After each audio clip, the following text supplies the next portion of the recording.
All right, guys, let's talk about the snatch.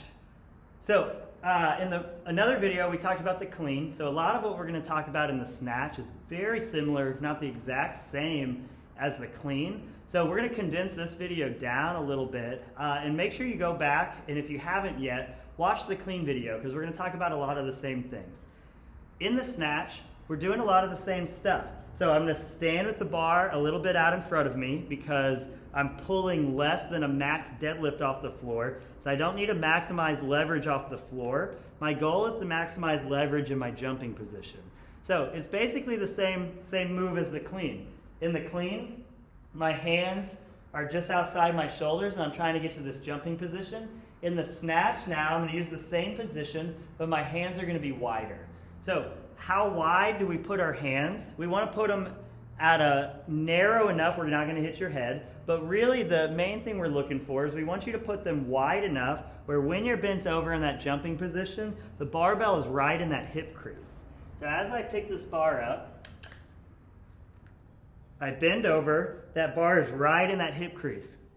Not lower, can't be higher. There's one spot it can be and it needs to be there. So from this position, if I relax my shoulders, it goes down. So we want to make sure our shoulders are nice and pulled back so that bar goes right in that hip crease. For most people, especially starting out, that wide grip feels real uncomfortable. It just takes a little bit of getting used to. And once you get used to it, the leverage we get in that hip crease makes this move so much easier and more efficient that you get over how weird your hands feel out wide pretty fast. So basically what we're looking for is the bar is a little bit out in front. We're going to get nice and tight. We're going to use that same jumping position. I'm going to squat down to the bar, get my hands set in a position where if I stand up, the bar is going to go in my hip. I'm going to stand up, trying to get the bar into that jumping position. Now as I jump, the bar is going to move into that hip crease, and I'm going to keep it there as I launch it off of me. In the clean and in the snatch, the bar is going to try and move forward on us, so we really have to fight to pull that bar in. So how does this relate back to the squat, the push-up, and the jump? As I'm in my jumping position, I have that internally rotated shoulder. That way, when I pull under, my elbows stay nice and high.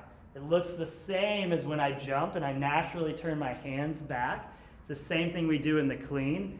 Everything else we do is going to be that externally rotated position like the push-up.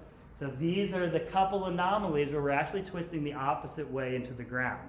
So our setup, feet under us like the jumping position. We're going to squat down into it with that stance, pull it up to the jump.